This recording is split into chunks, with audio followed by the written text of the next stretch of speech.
অনেক সময় আমরা বলে থাকি, তুমি কি আমারে চেনো? বলেন কে আপনি? বলে আমি মাননীয় উপজেলা চেয়ারম্যান মহোদয়ের ভাই হই, আবার কখনো কখনো বলি এমপি সাহেবের ভাই হই, কখনো কখনো বলি মন্ত্রীর ভাই হই, আবার অনেক সময় মাননীয় প্রধানমন্ত্রীর পরিচয় দিয়ে আমরা পার হয়ে যাই, ঠিক কিনা? আপনার আমার পরিচয়টাও ছোট না, খাটো না, এমন একটা বড় পরিচয় আল্লাহ তাআলা আপনাকে আমাকে দান করেছেন, যেই পরিচয়ের কারণে দুনিয়াতে এসেছি সবার পরে, আর জান্নাতে যাব আমরা সবার আগে। কারণ হলো আপনি আমি মুহাম্মাদুর রাসূলুল্লাহ সাল্লাল্লাহু আলাইহি ওয়াসাল্লামের উম্মত। সুবহানাল্লাহ। وقال سبحانه تعالى في شان رسوله الكريم إن الله وملائكته يصلون على النبي يا أيها الذين آمنوا صلوا عليه وسلموا تسليما। সকলে মোহাব্বতের জবান খুলে দরুদ ইব্রাহিম পড়ি। আল্লাহুম্মা সাল্লি আলা মুহাম্মাদিন ওয়া আলা আলি মুহাম্মাদ। আল্লাহুম্মা বারিক আলা মুহাম্মাদিন ওয়া আলা আলি মুহাম্মাদ কামা বারাকতা আলা ইব্রাহিম ওয়া আলা আলি ইব্রাহিম ইন্নাকা হামিদুম মাজিদ। লা ইলাহা ইল্লাল্লাহ, লা ইলাহা সুবহানাল্লাহ ওয়ালহামদুলিল্লাহ, লা ইলাহা সুবহানাল্লাহ ওয়ালহামদুলিল্লাহ, লা ইলাহা ইল্লাল্লাহ, লা ইলাহা ওয়ালহামদুলিল্লাহ, লা ইলাহা ইল্লাল্লাহ, লা ইলাহা লা ইলাহা ইল্লাল্লাহু মুহাম্মাদুর রাসূলুল্লাহ সাল্লাল্লাহু আলাইহি ওয়াসাল্লাম।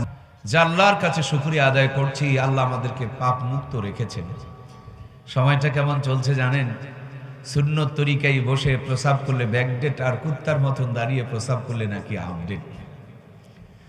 সত্য কথা বললে আনসোশাল, বোকা, ইউজলেস, আর মিথ্যা কথা বললেই সেই লোককে বলছে চালাক, জ্ঞানী, বুদ্ধিমান, বুদ্ধিজীবী।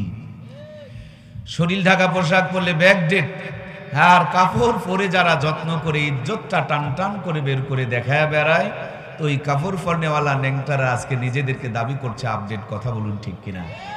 যখন পাপ করাটা সহজ আর পাপ থেকে বেঁচে থাকাটাই বড় কঠিন, সেই মুহূর্তে আল্লাহ তাআলা আমাদেরকে পাপ মুক্ত রেখেছেন। এই জন্য আমরা খুশি না নারাজ? এখন কি আমরা কোনো পাপ করছি নাকি? যদি এখানে না আসতাম, হয়তোবা টিভির পর্দায় বসে বসে খটখটি দেখতাম, তা না হলে মোবাইলে ঘোষাঘুষি শুরু করে দিতাম, তা না হলে গীবত শিকায়েত নিয়ে ব্যস্ত থাকতাম। এই কোরআনের মাহফিলে আসার কারণে আমরা কোনো গুনাহ করছি না। আল্লাহ আমাদেরকে গুনাহ মুক্ত রেখেছেন, আলহামদুলিল্লাহ। আসমানের নিচে, জমিনের উপরে এর চাইতে কোনো মোবারক মজলিস নেই, দামি জায়গা নেই, শ্রেষ্ঠ জায়গা নেই, বরকতি জায়গা নেই, পবিত্র জায়গা নেই। আল্লাহর হাবিব বলেছেন, যেখানে কোরআন আর হাদিসের আলোচনা হয় এটা হলো জান্নাতের বাগান। সুবহানাল্লাহ। তাহলে নবীজির ঘোষণা অনুযায়ী আমরা কোথায় এসেছি প্রিয় ভাইয়েরা? বলুন না, কই আসছেন? জান্নাতের বাগানে। বসেছেন কোন জায়গায়? জান্নাতের ভিতরে। এখন আপনারা আমরা কি মানুষ? জান্নাতি মানুষ। বলে হুজুরের প্রমাণ? ছোট্ট একটু প্রমাণ আছে, দেখুন। আজকের এই এলাকার ডানে বামে সামনে পিছনে বহু মানুষ আছে, কিন্তু সবার তকদিরে জান্নাত নেই। আর যাদের তকদিরে জান্নাত নেই, ওই মানুষগুলো কিন্তু আজকের জান্নাতের বাগানে এখনো পর্যন্ত ঢুকতে পারে। অনেক মানুষই এসেছিল, কিন্তু কিছু মানুষ জান্নাতের বাগানে ঢুকছে যাদের তকদিরে জান্নাত আছে। আর যাদের তকদিরে জান্নাত নাই, ওরা ঘুরতেছে ওই দিকে যেই দিকে কুকুর ঘোরাফেরা করতেছে। আমি কুকুর বলছি না, আমি কুকুর বলতে পারি না, কারণ আল্লাহ তাবারক তাআলার পবিত্র কোরআনুল কারীমের ঘোষণা, ওয়ালাকাদ যারানা লিজাহান্নামা কাসীরাম মিনাল জিন্নি ওয়াল ইনস লাহুম কুলুবুন লা ইয়াফকাহুনা বিহা ওয়া লাহুম আ'য়ুনুন লা ইবসিরুনা বিহা ওয়া লাহুম আযানুন লা ইয়াসমাউনা বিহা উলাইকা কাল আনআম বাল হুম আদাল উলাইকা হুমুল গাফিলুন। আল্লাহ বলেন, আমি অনেক সংখ্যক জিনার ইনসানকে সৃষ্টি করেছি জাহান্নামে দেওয়ার জন্য। এদেরকে বিবেক দিয়েছিলাম, চোখ দিয়েছিলাম, কান দিয়েছিলাম, শুনছে, দেখছে, বুঝছে, কিন্তু এই অনুযায়ী আমল করে নাই। আল্লাহ বলছেন উলাইকা কাল আনআম, এরা হলো গরু ছাগল জানোয়ারের মতন। পরে বলছে বাল হুম আদল, তার চাইতে নিকৃষ্ট। আমার প্রিয় ভাইয়েরা, যারা জান্নাতের বাতাস পেল, জান্নাতের আওয়াজ যাদের কানে গেল, অথচ জান্নাতের বাগানে যারা ঢুকতে পারলো না, এদেরকে গরু ছাগলের সাথে তুলনা করা যায় না। কারণ গরু ছাগলের বিবেক নাই, আর এদের বিবেক ছিল, কিন্তু বিবেককে তারা কাজে লাগাইতে পারে। কুকুরকে বসার জায়গা দেওয়া হয় নাই, এই জন্য রাগ করে হয়তোবা কুকুর আসে নাই, বসে নাই, কিন্তু আমার ভাইদের জন্য বসার জায়গা দেওয়া হয়েছে। তারপরও জান্নাতের বাগানে ঢুকে একটু জায়গাটা নেওয়ার সুযোগ তার কপালে হয়। গানের আওয়াজ যদি তাদের কানে যায়, তখন তাদের মির্গির ব্যারাম ধরে। ঢোলের আওয়াজ কানে গেলে ওই মানুষগুলোই লাফাইতে শুরু করে। মমতাজ আফা, শাকিব খান আর শাহরুখ খানের যদি নাম শোনে, 3 মাস আগে বুকিং দেয়। কথা বুঝছেন কিনা? 3 মাস আগে বুকিং দেবে, সামনে চেয়ার ছাড়বে না, জীবন চলে যাবে, শহীদ হয়ে যাবে, কিন্তু মমতাজ আফার সামনের চেয়ার ছাড়ে না। গানের আওয়াজ কানে গেলে তোমার মির্গির ব্যারাম ধরে, ঢোলের আওয়াজ কানে গেলে তোমার আমার লাফানি শুরু হয়ে যায়। আর কোরআনের আওয়াজ তোমার আমার কানে যায়, চেতনা নাই, অনুভূতি নাই, আবেগ নাই, ফিলিংস নাই, গুরুত্ব নাই। বুঝতে হবে ভিতরে আমাদের 16 আনা ইমানই নাই। কথা বলুন ঠিক কিনা? একটা মাছ পানির বাহিরে বাঁচতে পারে না। একজন মুসলমান কোরআনের বাহিরে থেকে নিজেকে মুসলমান দাবি করতে পারে। সুতরাং যতদূর পর্যন্ত মাইকের আওয়াজ যাচ্ছে, যদি শরীরে মুসলমানের রক্ত থাকে, আপনাকে কোরআনের মাহফিলে আসতে হবে। যদি মুসলমানের ঘরে আপনার জন্ম হয়ে থাকে, তাহলে আপনাকে কোরআনের মাহফিলে বসতে হবে। যদি নিজেকে মুসলমান দাবি করে থাকেন, তাহলে কোরআনের সাথে আপনাকে থাকতে হবে। কারণ মাছ পানির বাহিরে থাকে না, আর মুসলমান কোরআনের বাহিরে থেকে মুসলমান দাবি করতে পারে। সুতরাং যতদূর পর্যন্ত যে যেখানে আছেন, সবার কাছে বিনয়ের সঙ্গে অনুরোধ করছি, এক্ষুনি মাহফিলটা, প্রথম দিনের মাহফিল শেষ হতে চলেছে। আমি আলহামদুলিল্লাহ আপনাদের দোয়া নিয়ে কিছু আলোচনা করতে চলেছি। আমার প্রিয় ভাইরা, আগামীকাল সবই পাওয়া যাবে, কিন্তু এই মাহফিলটার বরকত আর পাওয়া যাবে না। আল্লাহ আমাদেরকে কোরআনের সহবতে কবুল করুক, বলুন আমিন। আলহামদুলিল্লাহ সুম্মা আলহামদুলিল্লাহ। সম্মানিত প্রাণপ্রিয় ভাইয়েরা আমার, রমজান আমাদের সামনে চলে এসেছে। রমজানে রোজা রাখবেন কেন? রোজা রাখবো আল্লাহ তাআলার সন্তুষ্টি অর্জন করার জন্য, ঠিক কিনা?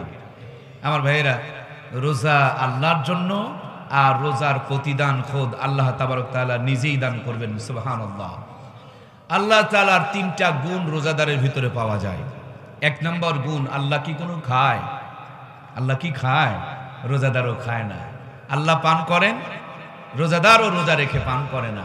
আল্লাহর কি স্ত্রী পুত্র সন্তান, তার মানে পরিবার আছে। আমরা স্বামী স্ত্রীর যে আমাদের যে একটা চাহিদা আছে, আল্লাহর ভিতরে সেই চাহিদা নাই। দেখবেন রোজা থাকার পর রোজাদারের ভিতরেও ওই চাহিদাটা বিরাজ করে। এই 3টি গুণ থাকার কারণে আল্লাহ তাআলার কাছে বান্দাগুলো স্পেশাল হয়ে যায়। মাঝে মাঝে আমাদেরকে আল্লাহ তাবারক তাআলা অনেক বড় বড় কিছু নিয়ামত দান করেছেন। তার মধ্যে সবচেয়ে বড় একটা নিয়ামত হলো আমাদেরকে আল্লাহ তাআলা কোরআন দিয়েছেন। সুবহানাল্লাহ। আরো একটা বড় নিয়ামত হলো আল্লাহ তাআলা আমাদেরকে মুহাম্মদুর রাসূলুল্লাহ সাল্লাল্লাহু আলাইহি ওয়াসাল্লামের উম্মত বানিয়েছেন। সুবহানাল্লাহ। আমার প্রিয় ভাইয়েরা, মাঝে মাঝে ডিসি সাহেব বিভিন্ন স্কুল ভিজিট করতে আসে। ক্লাসের ফার্স্ট বয়কে বলে, একদিনের জন্য তোমারে ডিসি বানায়া দিলাম। দেয় না? শোনেন না আপনারা? একদিনের জন্য তোমারে ডিসি বানায়া দিলাম, তুমি যা যা চাইবে তোমার সব স্বপ্ন পূরণ করা হবে। আমরা নবী নয়, ওলি নয়, কিন্তু মাঝে মাঝে কিছু অফার দিয়া আল্লাহ তার প্রিয় বান্দা আমাদেরকে বানিয়ে নেয়। সুবহানাল্লাহ বলেন। সুবহানাল্লাহ হয়নি? জোরে বলুন সুবহানাল্লাহ। গ্রামীণ ফোন, মাঝে মাঝে রবি, তারপরে বাংলা লিঙ্ক অফার দেয় না ভাই? আল্লাহ আমাদের জন্য মাঝে মাঝে কিছু অফার দেয়। এই অফারওয়ালা একটা পুরা মাস হলো রমজান। একটা নফল যদি ইবাদত করেন ফরজের সমান, আর একটা ফরজ ইবাদত করলে ৭০টা ফরজের সমান। অন্য হাদিসের মধ্যে এসেছে এক একটা ইবাদতকে আল্লাহ ৭০ থেকে ৭০০ গুণ পর্যন্ত বাড়ায় দেয়। সুবহানাল্লাহ। সম্মানিত প্রাণপ্রিয় ভাইয়ের আমার, মহান আল্লাহ তাবারক তাআলা আপনাকে আমাকে যতগুলো নিয়ামত দিয়া ধন্য করেছেন, আল্লাহ তাবারক তাআলা আমাকে আপনাকে কিছু নিয়ামত দান করেছেন। যেমনটি ভাবে আমাদের ডানে বামে বসা প্রিয় মানুষগুলো আছে, ওনাদের সম্মান আছে, মর্যাদা আছে। আল্লাহ তাআলা তিনাদেরকে দামি বানিয়েছেন। এই দামি মানুষগুলোর সঙ্গে যারা থাকে তাদেরও দেখুন দাম বেড়ে যায়। কত বড় পরিচয় জানেন? দুনিয়াতে সবার পরে আসলাম, জান্নাতে সবার আগে যাব। পরিচয় আমরা মুহাম্মদুর রাসূলুল্লাহর উম্মত। সুবহানাল্লাহি ওয়া বিহামদিহি। আমার প্রাণপ্রিয় ভাইয়েরা, এই দেশের মধ্যে ফখরুদ্দীন নামক একজন ব্যক্তি ছিলেন। এখনো পর্যন্ত ফখরুদ্দীন বেঁচে আছেন, কিন্তু ওনার কাছে বর্তমানে চেয়ার নাই। যতদিন পর্যন্ত তার কাছে একটা চেয়ার ছিল, পাওয়ার ছিল, ক্ষমতা ছিল, ততদিন পর্যন্ত ফখরুদ্দীনের ভ্যালুটাই আলাদা ছিল, দামটাই অনেক বেশি ছিল। আমাদের দুই নেত্রীকে পর্যন্ত তিনি জেলের মধ্যে ঢুকিয়ে ফেলে দিয়েছিলেন। সম্মানিত প্রাণপ্রিয় ভাইয়েরা, চেয়ার পেলে নরমাল মানুষেরও যেমন দাম বেড়ে যায়, মন্ত্রী চেয়ারে বসলেই দাম বেড়ে যায়, এমপির চেয়ারে বসলে দাম বেড়ে যায়, প্রধানমন্ত্রী চেয়ারে বসলে দাম বেড়ে যায়, ডিসির চেয়ারে বসলে দাম বেড়ে যায়, রাষ্ট্রপতির চেয়ারে বসলে দাম বেড়ে যায়। এই জন্য আপনার আমার দামটুকু বাড়ানোর জন্য স্পেশাল কিছু অফার দিয়া আল্লাহ তাআলা আপনাকে আমাকে তার প্রিয় বান্দা বানিয়ে নেয়। সুবহানাল্লাহ।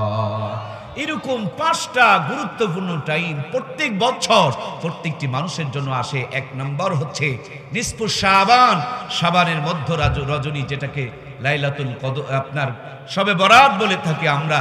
আর একটা হলো বিগত মাসে চলে গিয়েছে, যেই মাসটার নামে মাঝখানে একটা রাত ছিল, শবে মেরাজ, যে রাত্রে আমার নবীর মেরাজ হয়েছে। আবার আগামী মাসে আরো একটা মুবারক রাত আছে, লাইলাতুল কদরি খায়রুম মিন আলফি শাহর। এক রাত ইবাদত করলে আল্লাহ 1000 মাসের ইবাদতের চাইতে বেশি সওয়াব দান করেন। সুবহানাল্লাহ। প্রিয় ভাইয়েরা আমার, সময়, ক্ষমতা, পাওয়ার, চেয়ার মানুষের যেমন দাম বাড়িয়ে দেয়, তেমন ভাবে আল্লাহ তাআলা আমাদের দাম বাড়ানোর জন্য মুহাম্মদুর রাসূলুল্লাহর উম্মত বানিয়েছেন। আপনার আমার জন্য কোরআনুল কারীম নাজিল করেছেন। আপনার আমার মান, শান, মর্যাদা বাড়ানোর জন্য, দাম বাড়ানোর জন্য, নেকি কামাই করার জন্য রমজানুল মুবারকের মতন একটা গুরুত্বপূর্ণ মাস আপনাকে আমাকে আল্লাহ তাআলা দান করেছেন। কারণ দুনিয়াতে আসবো সবার পরে, জান্নাতে যাব সবার আগে। এই পৃথিবীতে সব চাইতে, সমস্ত নবীর চাইতে, নবীর উম্মতের চাইতে আমাদের হায়াত কম, কিন্তু দুনিয়াতে সব চাইতে বেশি সওয়াব কামাই করব আমরাই। সুবহানাল্লাহ। টাইম কম, দাম বেশি। সুবহানাল্লাহ। মাঝে মাঝে দেখবেন আমরা যতগুলো মানুষ বসা, সব মানুষগুলো মিলে যদি কাজ কাম করি 10 লাখ টাকা কামাই করব। আমার পাশেই বসা সম্মানিত উপজেলা চেয়ারম্যান মহোদয় মাঝে মাঝে যদি একটা সই মেরে দেয়, একটা সিগনেচার দিলে 10 লক্ষ টাকা না 10 কোটি টাকা বরাদ্দ হয়ে যায়। কথা বলুন ঠিক কিনা? আমাদের সারাদিনের কামায় 10 লাখ, আর উপজেলা চেয়ারম্যান মহোদয়ের এক সিগনেচার দিয়া 10 কোটি টাকা বরাদ্দ হয়ে যায়। মানুষ যখন দামি হয়ে যায়, মানুষের সময়ের দাম, মানুষের কথার দাম, মানুষের এক একটা সিগনেচারের দাম অনেক পাওয়ারফুল হয়ে যায়। আমাদেরকে আল্লাহ তাআলা এমন পাওয়ারফুল বানিয়েছেন, এক রাত ইবাদত করব, 83 বছর 4 মাস ইবাদত করলে যত সওয়াব, আল্লাহ তার চেয়ে বেশি সওয়াব দিয়ে দিবেন। সুবহানাল্লাহ। এজন্য প্রাণপ্রিয় ভাইয়েরা আমার, আল্লাহ কত নিয়ামত আপনাকে দিয়েছেন, হিসাব করে আপনি শেষ করতে পারবেন না। কোরআনুল কারীমের মধ্যে আল্লাহ তাআলা ইরশাদ করে বলছেন, কুলু ওয়াশরাবু, খাও এবং পান করো। খাওয়ার জন্য, পান করার জন্য পৃথিবীতে যত নিয়ামত পেয়েছি, এই নিয়ামতগুলো আমরা টাকা দিয়া কিনে বাড়িতে নিয়ে যাই, কিন্তু এই নিয়ামতগুলোকে একটা নিয়ামত বানানোর আমাদের ক্ষমতা আছে। আমার দিনাজপুরের ভাইয়েরা, দিনাজপুর এলাকার মধ্যে বাংলাদেশের বিখ্যাত চালের আবাদ হয়, কিন্তু পুরা দিনাজপুরের মানুষ মিলে একটা চাল কি বানাইতে পারবেন? একটা ধান বানাতে পারবেন? দিনাজপুর এলাকার মধ্যে বাংলাদেশের প্রসিদ্ধ বিখ্যাত লিচুর চাষ হয়। গোটা দেশ যেই লিচুকে নিয়ে আফসোস করে থাকেন, কিন্তু আমার দিনাজপুরের ভাইয়েরা বলুন তো দেখি, সারা জীবন চেষ্টা করে কি একটা লিচু বানাইতে পারবেন? আপনারা আমার বাবা আর মা বাজার থেকে আপনার আমার জন্য আঙ্গুর কিনে নিয়ে যায়, আপেল কিনে নিয়ে যায়, কমলা কিনে নিয়ে যায়, কিন্তু বুকে হাত দিয়ে বলুন তো দেখি, বাপ মা জন্ম থেকে মৃত্যু পর্যন্ত যদি চেষ্টা করে একটা আঙ্গুর কি বানাইতে পারবে? আরে ওয়ান পিস কথা বলুন, বানাইতে পারবে? কিনতে পারবে 1000 কেজি, কিন্তু এক পিসও বানাইতে পারবে না। প্রিয় ভাইয়েরা আমার, তাহলে মা ভালোবাসে, বাবা ভালোবাসে, দাদায় ভালোবাসে, সবাই সবাইকে ভালোবাসে, কিন্তু আল্লাহ তার চাইতে অনেক বেশি তার বান্দাকে ভালোবাসে। সুবহানাল্লাহ বলেন। একই জমিনের মধ্যে আম গাছ, আমের স্বাদ এক মতন, কাঁঠালের মধ্যে আর এক মতন। কাঁঠালের পাশেই লিচু গাছ, কার ইশারায় থোকা থোকা ঝোকা ঝোকা ধরে অপেক্ষায়। লিচু গাছের কন্যারে নারিকেল গাছ, কার ইঙ্গিত পেয়ে ওই গাছের মাথায় ফল ধরেছে, তার ভিতরে স্বচ্ছ পানি নিয়ে অপেক্ষায় রয়েছে। যখন পানির বয়স হয়ে যায়, ওই নারিকেলের ডাবের পানির ভিতরে পুনরায় রুটি বানায়া নারিকেলটা বানায়া দেয় কে? নারিকেল গাছের নিচে তাকিয়ে দেখুন খেজুর গাছ, কার ইশারা পেয়ে শীতের দিনে গলা কেটে আপনাকে আমাকে রস পান করাইতেছে। খেজুর গাছের নিচে তাকিয়ে দেখুন একটা মরিচের গাছ, মুখে দেওয়া মাত্রই যেন জিহ্বার মধ্যে আগুন ধরে যায়। মরিচের গাছের কন্যারে নিম গাছ, মুখে দেওয়া মাত্র মুখটা তিক্ত হয়ে যায়। নিম গাছের পাশেই যেন আর একটা তিতল গাছ, মুখে দেওয়া মাত্র যেন জিহ্বাটা তিক্ত হয়ে যায়। তিতল গাছের কন্যারে আর একটা আখের গাছ, কুশার গাছ, প্রত্যেকটা গিরায় গিরায় পরে পরে বান্দার জন্য শরবত রেডি করে রেখেছেন। তিনি কে? কত নিয়ামত আমার রব দিয়েছেন। আমার প্রিয় ভাইরা, আজ আপনার দিনাজপুর কত সুন্দর নিয়ামত সব হয়। দক্ষিণ অঞ্চলে গিয়ে দেখবেন আল্লাহ কি সুন্দর বড় বড় গাছ দিয়েছেন, নারিকেল এবং সুপারি ব্যাপক পরিমাণ হয়। আরো দক্ষিণ অঞ্চলে গিয়ে দেখেন আল্লাহ তার বান্দার রিজিকগুলো পানির ভিতরের মাছের মধ্যে রেডি করে রেখে দিয়েছেন। আবার ভাইরা সিলেটের জমিনে গিয়া দেখেন পাহাড়ের চূড়ার মধ্যে 2 পাতার চা বাগান বানায়া সিলেটবাসীর জন্য রিজিকের ফায়সালা করে রেখেছেন কে? আমার প্রাণপ্রিয় ভাইরা, একটা বার খেয়াল করে দেখুন, জিহ্বাটা বের করে জিহ্বার মধ্যে ছোট্ট ছোট্ট দানা দানা অসংখ্য কি যেন দেখা যায়। আজকের আধুনিক স্বাস্থ্য বিজ্ঞান পরীক্ষা নিরীক্ষা করে বলেন, জিহ্বাতে যতগুলো ছোট ছোট দানা দানা দেখা যায়, এগুলো হলো এক একটা করে সফটওয়্যার, এক একটার এক এক রকমের কাজ। কোনোটা লবণের স্বাদ নেওয়ার জন্য, কোনোটা ঝালের স্বাদ, কোনোটা তেলের স্বাদ, কোনোটা রসুনের স্বাদ, কোনোটা আদার স্বাদ, কোনোটা মিষ্টির স্বাদ, কোনোটা টকের স্বাদ, কোনোটা আবার তিক্ততার স্বাদ। তার মানে দুনিয়াতে যত আইটেমের খাবার আছে, প্রত্যেকটা আইটেমের খাবারের স্বাদ নেওয়ার জন্য ছোট্ট এই জিহ্বাটুকুর মধ্যে অতগুলো সফটওয়্যার সেটিং করে রেখে দিয়েছেন কে?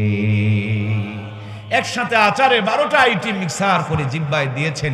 জিহ্বায় লালার সাথে যখন মিক্স হয়ে গিয়েছে, এক জিহ্বার ভিতর থেকে 12 রকমের স্বাদ ভিন্ন ভিন্ন অনুভব করার জন্য অনুভূতিটা দান করেছেন কে?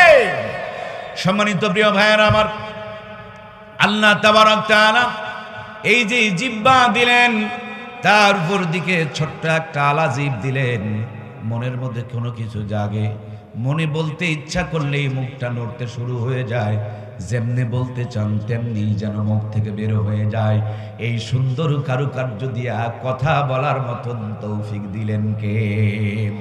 জিহ্বা নাড়াচাড়া করে, চতুর্দিকে দাঁত, একবারও কামড়া লাগে না। ওই জিহ্বার উপরে ছোট্ট আলা জিভ দিয়ে আল্লাহ তাআলা কথাগুলোকে ফিল্টার করার ব্যবস্থা করে দিলেন। যদি কারো আলা জিভ না থাকে, আল্লাহর বান্দার কথা পরিষ্কার হবে না। আর যদি আলা জিভ কারো বড় হয়ে যায়, কথার যেন ফলট ঘুরতে চাইবে না। আল্লাহ মুখটাকে দিলেন সামনে, নাক যদি হয়তো পিছনে, কোনো কিছু খাওয়ার আগে নাকের মধ্যে সময় নিতে হতো। আর 2 মিনিট পর যদি রিপোর্ট বের হওয়ার জন্য 2 মিনিট সময় লাগতো, মুখের মধ্যে খাবার নিয়ে 2 মিনিট অপেক্ষা করা লাগতো। রিপোর্ট আসতো, তারপরে খাওয়া লাগতো। এমন জায়গায় নাকের সেটিং করে দিলেন, মুখে কিছু দেওয়ার আগে নাকের মধ্যে গন্ধ চলে যায়, আর সেকেন্ডের ভিতরেই যেন রিপোর্টগুলো হাজির হয়ে যায়, মেমোরির মধ্যে হাজির হয়ে যায়। সেকেন্ডের ভিতরে যেন হাতকে ইনফর্ম করা হয় এটা চলবে না, ফেলে দাও, অথবা এটা চলবে, তুমি খেয়ে নাও। আমার প্রিয় ভাইরা, নাকটাকে লম্বা করলেন কেন? আমার আল্লাহ তাআলা চোখ দুটোকে ভিতরে ঢুকায়া দিলেন। নাকে যদি ধাক্কা লাগে নষ্ট হবে না, কিন্তু চোখে যদি ধাক্কা লাগে বান্দার চোখ দুটো নষ্ট হয়ে যাবে। এই জন্য কভার দিয়া, শক্ত কভারের ভিতরে আল্লাহ তাআলা চোখটারে ঢুকায়া দিলেন। উপর দিকে আবার কি সুন্দর করে সানসেট দিয়া দিলেন, ঘাম আর পানি ঢুকে যেন বান্দার চোখগুলো নষ্ট না হয়ে যায়। আবার নিরাপত্তার জন্য সামনের দিকে আল্লাহ তাআলা শাটার দিয়া দিলেন। চলছেন মোটর সাইকেলে, হঠাৎ করে গাছের ডাল ভেঙে পড়েছে, চোখ দেখা মাত্র মেমোরিকে খবর দিয়ে দেয়, আর মেমোরি সেকেন্ডের ভিতরে চোখের পর্দা বন্ধ করে দেয়। চলছে এই গাড়ির সামনে, আবার সেকেন্ডের ভিতরে চোখের পর্দাগুলো খুলে চলে যায়।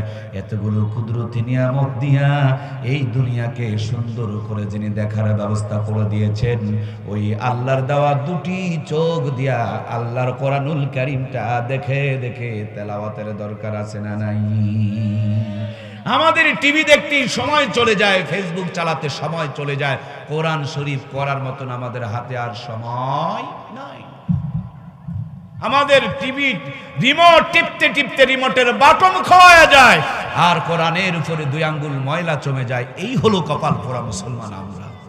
আজ থেকে 5 বছর 10 বছর 20 বছর আগে এত আপডেট ছিল না এ জাতি, কিন্তু এই জাতির ঘরে কোরআনের তেলাওয়াত ছিল, এ জাতির মা বোনের মাথায় কাপড় ছিল, এ জাতির হাতের মধ্যে তাসবিহ ছিল, এ জাতির ঘর থেকে কোরআনের তেলাওয়াত শোনা যেত। কিন্তু এখন জাতির ঘরের মধ্যে ডিশ অ্যান্টেনা চলে এসেছে, ঘরে রিমোট টিপে হিন্দুরা মন্দির থেকে উলু উলু ধ্বনি দেয়, আর মুসলমানের ঘর থেকে সাপ্লাই হয়। শুধু নামেই মুসলমান, কাজ কামে সম্পূর্ণরূপে হিন্দু, খ্রিস্টান, নাস্তিক আর বেঈমান। কথা বলুন ঠিক কিনা? নাস্তিকেরা দাঁড়িয়ে প্রস্রাব করে, আমিও দাঁড়িয়ে প্রস্রাব করি। নাস্তিকের মেয়েরা কটকটি পরে, হিন্দুদের মেয়েরা কটকটি পরে, খ্রিস্টান মেয়েগুলো কিরণমালা পরে, পাখি পরে। আমার মেয়েরাও দেখবেন কিরণমালা আর কটকটি পাখি পরে।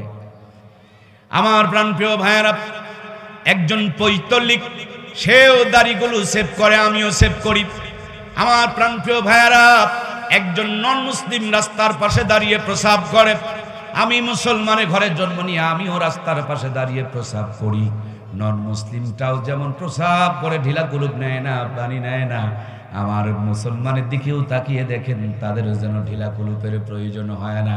শুধু নামটায় মুসলমান, সমস্ত কাজকর্মে বেঈমান। কথা বলুন ঠিক কিনা? এজন্য আল্লাহ তাআলার পবিত্র কোরআনুল কারীমের ঘোষণা, ইয়া আইয়ুহাল্লাযীনা আমানুত্তাকুল্লাহ হাক্কা তুকাতিহি ওয়া লা তামুতুন্না ইল্লা ওয়া আনতুম মুসলিমুন। আল্লাহ বলেন, ও আমার ইমানদার বান্দা বান্দিরা, আমি আল্লাহকে ভয় করো, ভয় করার মতন ততক্ষণ পর্যন্ত মৃত্যুবরণ করো না, যতক্ষণ পর্যন্ত পূর্ণাঙ্গ মুসলমান হইতে না পেরেছ। আমার ভাইরা, সবাই ভয় করি, কিন্তু ভয় করার মতন ভয় করি না। যদি ভয় করার মতন ভয় করতাম, আমার দেশে একটাও দুর্নীতি হতো না, অন্যায় হতো না, চুরিও হতো না, বাটপারি হতো না। কারণ যা কিছুই করি সব কিছু দেখেন কে? মাননীয় আমাদের সম্মানিত প্রধান অতিথি, সম্মানিত উপজেলা চেয়ারম্যান মহোদয় আমাদের সামনে, ওনার সামনে দাঁড়ায় কয়জন বিড়ি টানতে পারবেন? কার কলিজায় সাহস আছে দেখেন দেখি, দাঁড়ান তো। পারবেন ওনার সামনে দাঁড়িয়ে বিড়ি টানতে? কয়জন পারবেন ওনার সামনে দাঁড়ায়া প্যান্টের চেন খান খুলে দিয়ে বল বিয়ারিং রিং পিস্টন বের করে ছচ্ছর করে ছেড়ে দিতে? দেখি তো, কে পারবেন? পারবেন? কেউ পারবেন? মানে ওনার একটা ইজ্জত আছে, ওনার একটা ভয় আছে, ওনার প্রতি আমাদের একটা সম্মান এবং ভালোবাসা আছে। আমার প্রিয় ভাইয়েরা, ওনার সম্মান, ওনার ভালোবাসা, ওনার অন্যায় করি না। উনি তো সামনে দেখেন, পিছনে দেখেন না, আলোতে দেখেন, অন্ধকারে দেখেন না, দিনে দেখেন, রাতে দেখেন না, নিজে জেগে থাকলে দেখেন, ঘুমালে নিজের খবরটাও রাখতে পারেন না। এমন একজন স্রষ্টা আপনার আমার জন্য আছেন, যিনি আলোতেও দেখেন, অন্ধকারেও দেখেন, দিনেও দেখেন, রাতেও দেখেন, সামনেও দেখেন, পিছনেও দেখেন, প্রকাশ্যেও দেখেন, গোপনেও দেখেন। মনের মধ্যে কোনো ষড়যন্ত্র, চক্রান্ত, গোপন যদি কোনো পরিকল্পনা থাকে, এই মনের পরিকল্পনার খবরটুকু পর্যন্ত রাখেন কে? আমরা যদি তিনার ভয়ে সব অন্যায় ছেড়ে দিতে পারি, রবের ভয় যদি ভিতরে পয়দা হয়ে যায়, সেই মানুষটার দ্বারা কোনো অন্যায় হতে পারে। এজন্য আল্লাহ তাআলার ঘোষণা, আমি আল্লাহরে ভয় করো। ভয় করার মতো 2 নম্বরে আল্লাহ বললেন, ওয়ালা তামুতুন্না ইল্লা ওয়া আনতুম মুসলিমুন, ততক্ষণ পর্যন্ত মৃত্যুবরণ করো না যতক্ষণ পর্যন্ত পূর্ণাঙ্গ মুসলমান হইতে না পেরেছ। আমার প্রাণপ্রিয় ভাইয়েরা, তাহলে মুসলমান হতে হবে মরার আগে। কিন্তু আমার দেশে তাকিয়ে দেখুন, মুসলমান বানায় মরার। দিনাজপুরের ভাইয়েরা কথা বলতে জানেন না, আমার কথা কি বুঝতেছেন না? নেগেটিভ আর পজিটিভ, লাল তার আর কালো তার মিলে মাইক চলে, ফ্যান ঘুরে, কারেন্টের আলো হয়, সেম বক্তার শ্রোতা মিলেই বক্তৃতা হয়। আমি 90% বলবো, দেশের শেষের 10% আপনাদেরকে একটু ঢোকা ধরা লাগবে, সাপোর্ট দেওয়া লাগবে। পারা কি যাবে? আমার সম্মানিত প্রাণপ্রিয় ভাইয়েরা, আল্লাহ মুসলমান হতে বলেছেন মরার আগে, আর আমাদের দেশে মুসলমান বানায় মরার পরে। মুসলমান কি নামাজ কাজা করে? কিন্তু আমার দেশের মুসলমান নামাজই পড়ে না। নামাজ তো পড়ে না, আবার নামাজি লোকগুলোকে দেখতেও পারে না রে বাবা। গান শুরু করেছে, মনে বড় জ্বালা রে পাঞ্জাবিওয়ালা। জোরে গেলে কয় দাওয়াত পেয়েছে, ধীরে হাঁটলে কয় বেশি খেয়েছে। আমার প্রিয় ভাইয়েরা, এই লোকগুলোকে যখন দাওয়াত দেওয়া হয়, চলো নামাজ পড়তে যাই, কি সুন্দর একটা উত্তর শিখেছে, বলে কাপড় ঠিক নাই, শরীর পাক নাই। এর 20 বছরও কাপড় পাক নাই, 40 বছরও একই উত্তর দেয়, কাপড় পাক নাই। 60 বছর বয়স, এখানে এমন অনেক মুরব্বী আছে, এক্ষুনি নামাজের জন্য ডাকলে ওই উত্তরই দিবে। কথা বলুন ঠিক কিনা? তার মানে 20এও না পাক, 40এও না পাক, 60 বছরও না পাক, স্বঘোষিত না পাক। হঠাৎ করে যদি আজরাইলের সাথে দেখা হয়ে যায়, আজরাইল তো পাক হওয়ার সুযোগ দেবে। কি রে ভাই, দিনাজপুরের মানুষেরা কথা কয় না কেন রে? আমার উত্তরবঙ্গের মানুষ তো এত বোকা না, একটু আওয়াজ দেন না রে ভাই। আজরাইল কি কাপড় পাক করার সুযোগ দেবে? আজরাইল জানটুকু টেনে বের করে নিয়ে চলে গেছে, লাশ সাতপাট হয়ে পড়ে আছে। এবার এই লোকটার মাথাটাকে কেবলার দিকে ঘুরাইয়া দেয়। কেবলা এদিকে না, ঠিক আছে তো? কেবলার দিকে ঘুরাইয়া দেয়। এতদিন কোনোদিন কেবলার দিকে তার মুখ করার প্রয়োজন মনে করে? মরার আগ পর্যন্ত আঁকা বাঁকা, এখন মরার পর সব সোজা করে দেয়। কি সিটারি আর বাটওয়ারি রে বাবা রে। একটা আওয়ামী লীগের লোক যদি মরে, বিএনপির লোকজনকে যদি বলা হয়, ভাই এটা দিয়ে দিলাম তোমাদের, বলে না না, এটা কি করবো, এটা তো আওয়ামী লীগের লোক। বিএনপির লোক যদি মরে, আওয়ামী লীগের ভাইরা বলবে না, এটা কাট্টা বিএনপি ছিল, এটা দিয়ে আমাদের কি কাম। আমার প্রাণপ্রিয় ভাইয়েরা, যদিও এটা কম দেখা যায়, কিন্তু কিছু কিছু এরকমটাই অনুভব করা যায়।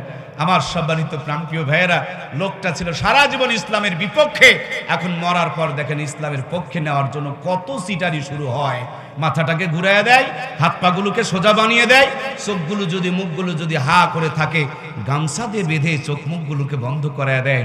এবার খাটলিতে চড়ায়া বা সুন্দর করে বসরি টাঙায়া দিয়া বড় হুজুরে তালাশ করে।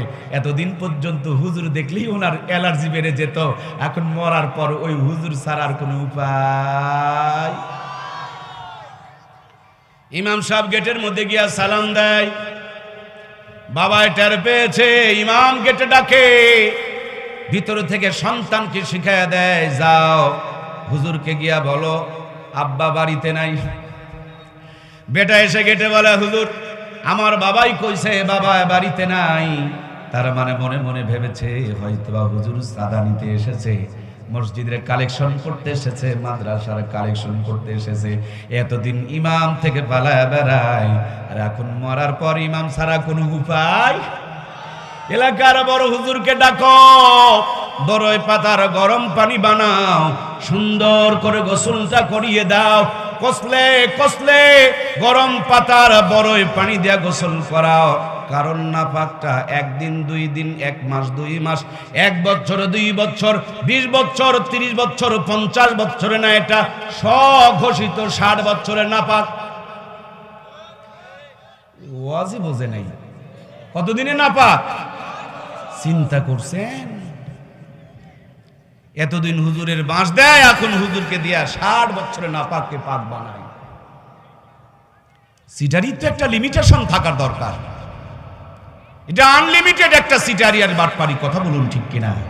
আমার প্রাণপ্রিয় ভাইয়েরা, খালাম্মা, ফুবি আম্মা, সাসি আম্মা, কি সুন্দর বোরকা পরা, আর মেয়েগুলো দেখবেন 3 পিস পরা, তাও পায়জামা কাটা, বুকে লাভ আঁকা, পিছন দিকে ফাঁকা। করবোটা কিরে বাবা?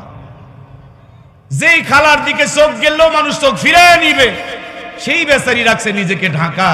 আর যেইটাকে দেখে তাকায় দেখলে চোখকে আর ফিরানো যায় না, গান শুরু করে দেয়, পরে না চোখের পলক, কি তোমার রূপের ঝলক, সেইটাকে রেখে দিয়েছে ফাঁকা। আবার এগুলো যদি মরে যায়, কিরণমালা কটকটি পাখি পরায় কি কবর দেয়? কিরে ভাই, কটকটি পরায় কি কবর দেয়? মরার পরে কটকটি মটকটি খুলে নিয়া কি সুন্দর করে চকলেট মুড়ি দিয়া চালান করে দেয়, বিসমিল্লাহি ওয়া আলা মিল্লাতি রাসূলুল্লাহ। আমার প্রিয় ভাইরা, এটা তো দিনাজপুর সদর থানা, তাই না? এই থানাতে 2 জন আসামি ধরা পড়েছে। একটা আসামি ভালো ভদ্র চোর, ধরা পড়া মাত্রই ভুল স্বীকার করছে। পুলিশ কয় চালান করে দাও, কোর্ট থেকে ফায়সালা হবে, আমাদের আর দরকার নেই, চালান করে দাও। এসে তো ভুল স্বীকার করছে।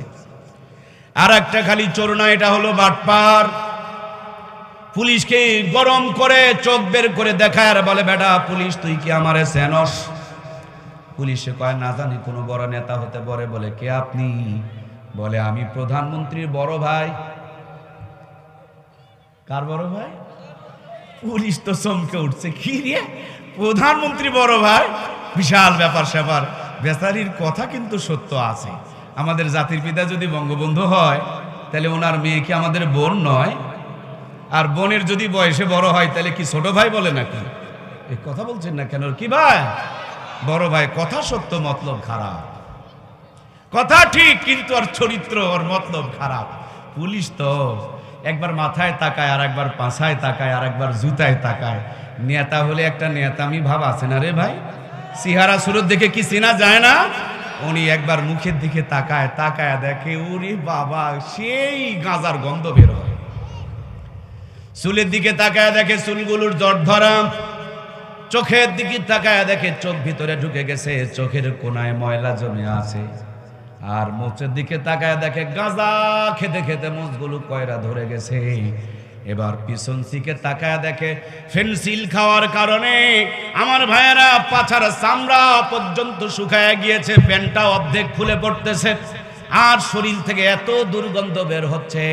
পায়ের দিকে তাকায় দেখে পাও ফাটা, ঠ্যাং ফাটা। কথা কি বোঝা যাচ্ছে? এর চেহারা সুরতে কি নেতা মানায় না, ফেন্সি ঘুর দেখায়? কথা বলেন না কেন? কি দেখায়? পুলিশে আপনার চেহারা দেখে চিনতে পারে, আর ফেরেশতারা চিনতে পারবে না। মরার আগ পর্যন্ত ক্লিন শেভ করবেন, কাপড়টারে নাপাক বানায় রাখবেন। মরার আগ পর্যন্ত বউ বেটিকে ইজ্জত বের করে জাতিকে দেখায়া দেখায়া জাহান্নামে টেনে নিয়ে যাবেন। আর মরার পরে বিসমিল্লাহি ওয়া আলা মিল্লাতি রাসূলিল্লাহ বলে জান্নাতে ঢুকে পড়বেন। এই সিটারি চিন্তা ভাবনা মাথায় ঢুকলো কোন দিন থেকে? আল্লাহ মুসলমান হইতে বলছে মরার আগে, আর আমার দেশে সব বাটপারগুলোকে মুসলমান বানায় মরার পরে। আমার প্রিয় ভাইয়েরা, ফেরাউনের নাম শুনেছেন আপনারা? এটাও চিটার ছিল, কিন্তু আমাদের সমান ছিল না, আমাদের চেয়ে ছোট চিটার ছিল। এই ফেরাউন চিটার যখন দেখছে যার কোনো উপায় নাই, সে কালেমা পড়তে শুরু করে দিয়েছে, লা ইলাহা ইল্লাল্লাহু মুসা কালিমুল্লাহ। যেমনি কইছে লা, আল্লাহ কয় না, মুখটা হাইড্রোলিক ব্রেক হয়ে গেছে, এখনো মিশরের কায়রো জাদুঘরে পড়ে আছে। ওর বন্ধ হয় না, খোলেও না। সুবহানাল্লাহ বলে, হয় নাই। রান্না কি সুন্দর হয় নাই, আপনি খাচ্ছেন না কেন? আমরা আমাদের মেহমানকে যত ভালোবাসি, তার চাইতে কোটি গুণ আমাদেরকে ভালোবাসেন কে? কত আইটেমের খাবার দিয়েছেন, আল্লাহ খাইতে এবং পান করতে বলেছেন। সে আল্লাহ তাআলা কেন রমজান মাসে দুপুরের এক বেলা খাবার বন্ধ করে দিয়ে ঘোষণা করেছেন, ইয়া আইয়ুহাল্লাযীনা আমানু কুতিবা আলাইকুমুস সিয়াম কামা কুতিবা আলাল্লাযীনা মিন ক্বাবলিকুম লাআল্লাকুম তাত্তাকুন। আল্লাহ বলেন, মুমিনেরা আমার, আমি তোমাদের উপরে রোজাকে ফরজ করে দিয়েছি যেমনি ভাবে তোমাদের পূর্বপুরুষদের উপরে রোজাকে ফরজ করে দিয়েছিলাম, লাআল্লাকুম তাত্তাকুন, যাতে করে তোমরা তাকওয়া অর্জন করতে পারো। এই জন্য তাকওয়া অর্জন করার জন্য আল্লাহ রোজা ফরজ করে দিয়েছেন। রোজাদার আল্লাহর এত নিকটবর্তী হয়ে যায়, মাঝখানে আর কোনো পর্দা থাকে না। আল্লাহর হাবিব বলেছেন, হাদিসে কুদসির মধ্যে আল্লাহর হাবিব বলেছেন, রোজা আল্লাহর জন্য। আল্লাহ বলেন, এর উত্তরের বিনিময়ে আমি নিজ হাতেই দান করব। আল্লাহ বলেন, রোজা আমার, এর প্রতিদান আমি নিজেই দান করব। রোজাদারের মুখের থেকে ক্ষুধার কারণে যে গন্ধটুকু বের হয়, নবী বলেন এই গন্ধের সাউন্ডটা, এই গন্ধটা আল্লাহর কাছে মেশক আম্বরের চাইতে অনেক প্রিয় হয়ে যায়। জোরে বলুন সুবহানাল্লাহ।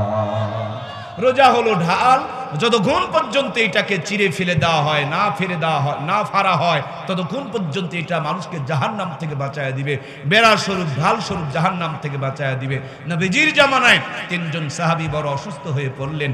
আল্লাহর হাবিবের কাছে খবর দেওয়া হলো, রহমাতুল্লিল আলামিন 3টা পাত্র পাঠায়া তাদেরকে বমি করতে বললেন। ওরা 3 জন বমি করলো। দেখা গেল শক্ত শক্ত গোস্তের টুকরা এবং রক্ত ওই তাদের বমির সঙ্গে উঠে এসেছে। সাহাবীরা ব্যস্ত হয়ে পড়লেন যে আমরা হালাল খাবার খেয়ে সেহরি করেছিলাম, আমরা কোনো গোস্ত খাই নাই, আমরা সবজি আর নিরামিষ দিয়ে সেহরি করেছিলাম, আমাদের ভিতর থেকে গোস্ত কেমনে উঠে আসলো? আল্লাহর হাবিব বললেন যে তোমরা হালাল রুজি দিয়ে সেহরি করেছো ঠিকই, কিন্তু রোজা রেখে গীবত করে করে, শিকায়েত করে করে, পরনিন্দা করে করে নিজের মৃত ভাইয়ের গোস্ত ভক্ষণ করেছো। আজ আমাদের সমাজে এটাকে আমরা পাপ এবং অন্যায় পর্যন্ত মনে করি না। কথা বলুন ঠিক কিনা? আমরা পরনিন্দা এতটা বেশি করি, এমনকি মাঝে মাঝে দোষ পর্যন্ত একে ঘরের মধ্যে চাপায়া দেই। আমি যদি আওয়ামী লীগ করি তো আওয়ামী লীগের লোকজনের দোষ আমার কাছে কিছুই মনে হয় না, আর বিএনপি যদি ভালো কিছু করে তাও দেখবেন উল্টায় ওইটাকে দোষ বানায়া দেয়। পক্ষান্তরে উল্টা দিকে নিয়ে নেন, বিএনপি যদি করি তো আমার দলের সব দোষগুলোকে আমার কাছে ভালো মনে হয়, আর আওয়ামী লীগ ভালো কিছু যদি করে তো দেখবেন ভালোগুলোকে যেন চাপা দিয়ে দিতে চায়। আমি যদি তাবলীগ করি তো আমি যেন জামাত ইসলামকে দেখতে পারি না, জামাত ইসলামের বিরোধিতায় ব্যস্ত হয়ে পড়ে যায়। আবার জামাত ইসলাম যদি করি তো দেখবেন তাবলীগকে দেখতে পারি না, তাবলীগ যদি করি পীর মাশায়েখকে দেখতে পারি না, পীর মাশায়েখ যদি করি দেখবেন কওমিকে দেখতে পারি না, কওমি যদি করি তো আলিয়াকে দেখতে পারি না। সেজন্য একটা কথা মনে পড়ে গেল, 3 কানায় হাতি দেখতে গেছে। ওদের কি চোখ আছে? হাতি দেখতে গেছে 3 কানায়। হাতি দেখবে আর কেমনে? একজন গিয়া হাতির পা ধরছে, নাড়াচাড়া করে আর বলে, হাতি রে, এত সুন্দর হাতি, হাতি হলো একটা খাম্বার মতন প্লেয়ারের মতন।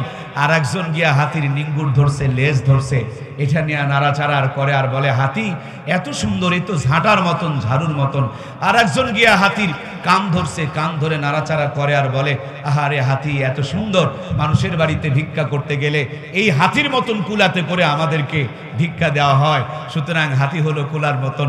3 জন যাচ্ছে আর বলছে, বন্ধু কেমন হাতি দেখলা? সে বলছে, হাতি একটা থাম্বার মতন। আর একজন বলছে, বোকার বাচ্চা বোকা, হাতি কি থাম্বার মতন হয় নাকি? হাতি হলো ঝাড়ুর মতন, ঝাঁটার মতন। আর একজন বলছে, কানার বাচ্চা, কানা তোর 14 গোষ্ঠী কানা, এমনি কি তোদেরকে মানুষ কানা বলে? আরে হাতি কোনোদিন থাম্বার মতন হয় আর হাতি কোনোদিন ঝাড়ুর মতন হয়? হাতি গোটাই একটা কুলার মতন। এখন 3 কানার হাতে একটা জিনিস থাকে, তার নাম লাঠি। চেনেন তো আপনারা? মেজাজ গরম হয়ে গেছে, 3 জনায় 3 জনকে একে সোজা করে মারে না, বুদ্ধি আছে তো, বেঁকা করে মারে যাতে করে বাদ যাইতে না পারে। 3 জনায় যখন মারামারি লাগছে, কিছু ন্যাংরা লুলা ফকির আছে না, কানায় যখন চিৎকার দেয়, ভাই আমাদের দুনিয়া দেখার মতন ক্ষমতা নাই, মানুষের দিলে দয়া হয়, সব ভিক্ষাগুলো ওদেরকে দেয়। এখন এই কানাখুরা ল্যাংরা লুরাগুলো চিন্তা করছে, ওরা যখন মারামারি লাগছে আমাদের সুযোগ জেগে গেছে, ওরা তো আর দেখতে পাবে না, এদেরকে ধরে ধরে ব্রিজের উপরে মারামারি লাগছে, ব্রিজ থেকে ঝপঝপ করে ধরে ধরে ওই যে আপনাদের কাঞ্চন ব্রিজ আছে না, পানির মধ্যে ফেলে দেয় আর ভেসে ভেসে চলে যায়। আজ বাংলার জমিনে 3 কানার মারামারি চলতেছে, কেউ কাউকে দেখতে পারে না। আহলে হাদিস হানাফিকে বাঁশ দেয়, হানাফি আবার আহলে হাদিসকে বাঁশ দেয়। কওমি আলিয়াকে দেয়, আলিয়া কওমিকে দেয়, জোরে আমিন ধীরে আমিনকে দেয়, ধীরে আমিন জোরে আমিনকে দেয়। এখন বাঁশ বাগান বানিয়ে ফেলে দিয়েছি। আর হিন্দু বৌদ্ধ খ্রিস্টান ঐক্য পরিষদ তৈরি করে গ্রামীণ ব্যাংক ঠেঙ্গামারা আশা সবুজ সঙ্গ দিয়া মাবনগুলোকে বন্ধক নিয়ে জমজমাট কিস্তির ব্যবসা চালু করে দিয়েছে। মুসলমানের ঘর থেকে কোরআনুল কারীমের তেলাওয়াত বন্ধ করে দিয়া আমার ভাইরা কিরণমালা কটকটি পাখির সংযোগ লাগিয়ে দিয়েছে।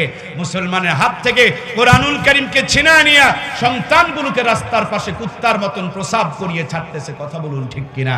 এই জন্য প্রাণপ্রিয় ভাইয়েরা, বিনয়ের সঙ্গে আহ্বান, ওয়াতাসিমু বিহাবলিল্লাহি জামিয়া ওয়ালা তাফাররাকু, পরস্পর বিচ্ছিন্ন না হয়ে আল্লাহর রুজুকে শক্ত করে মজবুত করে ধরতে বলেছেন কে?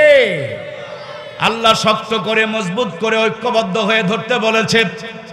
আমি যদি হালাফির মতন ধরি, কেউ যদি আহলে হাদিসের মতন ধরি, আবার কেউ যদি তাবলিকের মতন করে ধরি, কেউ যদি পাবলিকের মতন করে ধরি, রোগটা হলো আমার একটাই, আমি যেইটা করি এইটাই সঠিক, অন্যটার সঠিক। সবার চিন্তা একটা। এই জন্য আমার ভাইয়ার, আমাদের ধর্ম একটা, এক জায়গায় বসতে পারি না। আর হিন্দু বৌদ্ধ খ্রিস্টান তাদের ধর্ম তিনটা, এক জায়গায় বসে বসে তারা ষড়যন্ত্র চক্রান্ত করতে পারে। কথা বলুন ঠিক কিনা? এই জন্য প্রাণপ্রিয় ভাইয়ারা আমার, সামনে কোরআন নাজিলের মাস রমজান মাস আসতেছে। জীবন পরিবর্তনের জন্য ভেদাভেদ ভুলে গিয়া আপনাকে আমাকে রোজা রাখতে হবে। কেন আপনি আমি রোজা করব? রোজার মধ্যে যতগুলো ভালো দিক আছে, সবচেয়ে উত্তম ভালো দিক হলো রোজা রাখার কারণে 11 মাস আমাদের পেটের মধ্যে যে ময়লাগুলো জমে যায়, ওই 11 মাসের ময়লা সাফ করার ব্যবস্থা করে দিয়েছেন কে?